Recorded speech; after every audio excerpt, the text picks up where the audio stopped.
Bismillahirrahmanirrahim. Assalamualaikum warahmatullahi wabarakatuh.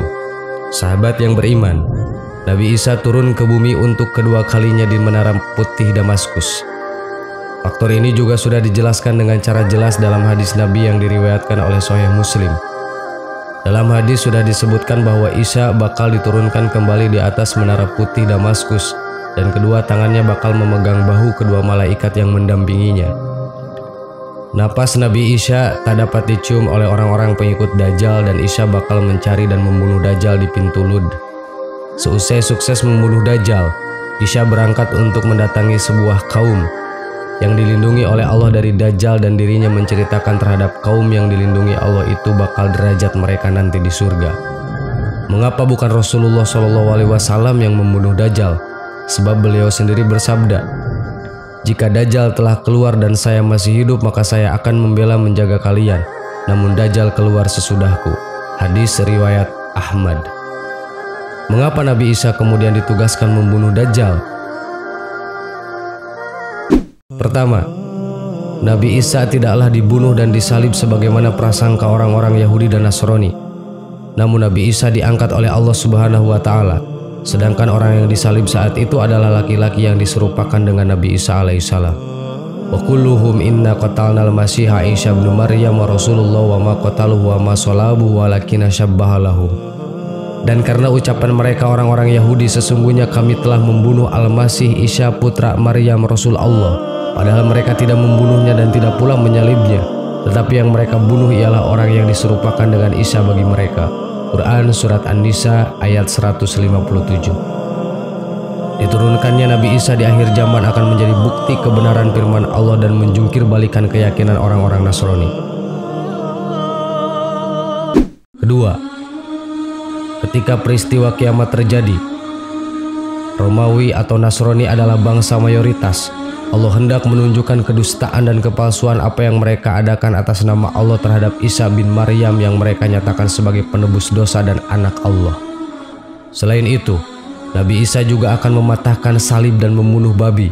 Salib yang selama ini menjadi simbol kemusyrikan kaum Nasrani dan babi yang selama ini dianggap halal oleh mereka. Rasulullah SAW bersabda, "Tidak ada nabi yang hidup di antara masaku dan Isya. Sungguh, kelak ia akan turun. Jika kalian melihatnya, maka kenalilah, ia adalah seorang laki-laki yang sedang, tidak tinggi dan tidak terlalu pendek, berkulit merah keputih-putihan. Beliau memakai di antara dua kain berwarna sedikit kuning, seakan rambut kepala beliau menetes meski tidak basah. Beliau akan memerangi manusia hingga mereka masuk ke dalam Islam. Beliau akan menghancurkan salib, membunuh babi dan menghapus jizyah." Hadis riwayat Abu Daud. Ketiga, Allah hendak menunjukkan kepada orang-orang yang mengada-ngadakan agama dan keyakinan Trinitas bahwa hanya Islamlah yang diridhoi Allah Subhanahu wa Ta'ala, sehingga Allah menurunkan nabi yang mereka anggap Tuhan untuk memperkuat bahwa hanya Islamlah agama yang benar, sebagaimana hadis tadi.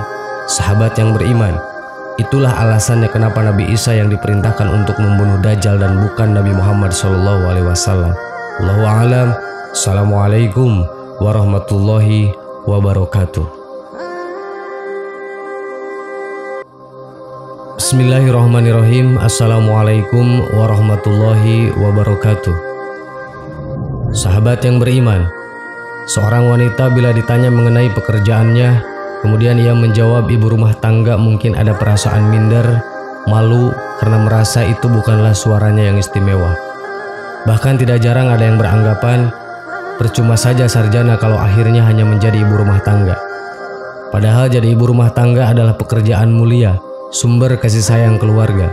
Madrasah pertama bagi anak yang membangun dan memperkuat pondasi dalam sebuah keluarga. Tempat terbaik wanita adalah di rumah. Wanita pengejar karir dunia menganggap bahwa tempat mereka adalah di kantoran, bersolek dan berpakaian ketat. Berangkat pagi, pulang sore hari bahkan malam. Tak tahu masihkah ada waktu untuk melayani suami atau memperhatikan anak. Padahal wanita yang betah di rumah dipuji oleh Allah Subhanahu wa Ta'ala dan dihapuskan dosanya. Allah Subhanahu wa Ta'ala berfirman dalam Al-Quran Surat Al-Ahzab yang artinya, "Dan hendaklah kamu tetap di rumahmu dan janganlah kamu berhias dan bertingkah laku seperti orang-orang jahiliyah terdahulu.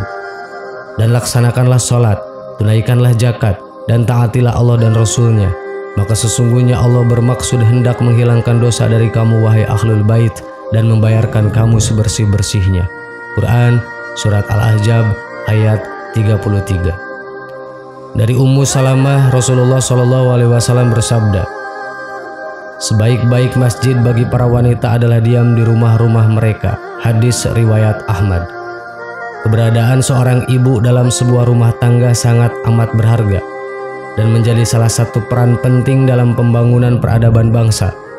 Anak yang lahir dari seorang ibu yang memiliki pegangan teguh terhadap agama akan berpengaruh besar terhadap perkembangan akhlak anak bangsa. Menjadi ibu rumah tangga bahkan bisa membuka kesempatan untuk mendapatkan pahala setara dengan pahala laki-laki yang pergi berjihad. Asma bin Yazid, seorang wanita yang cerdas dan pemberani, menemui Rasulullah SAW kemudian berkata, wahai Rasulullah, laki-laki memiliki keutamaan dan mereka juga berjihad di jalan Allah. Apakah bagi kami kaum wanita bisa mendapatkan amalan orang yang berjihad di jalan Allah? Rasul bersabda, wanita yang selalu berbuat baik pada suaminya, membahagiakannya, dan mencari keridhoannya, maka dia akan mendapat pahala yang sama dengan suami mereka. Seorang muslimah berkewajiban senantiasa menjaga diri, agar tidak menimbulkan fitnah karena wanita adalah aurat. Jika seorang wanita keluar dari rumahnya, maka setan akan mengawasinya dan membuat orang lain indah memandangnya. Disebutkan dalam hadis Abdullah, Nabi SAW bersabda, sesungguhnya wanita itu aurat. Jika dia keluar rumah, maka setan menyambutnya.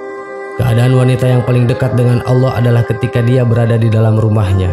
Hadis riwayat Ibnu Khuzaimah dan Tirmizi. Wanita merupakan fitnah terbesar bagi laki-laki.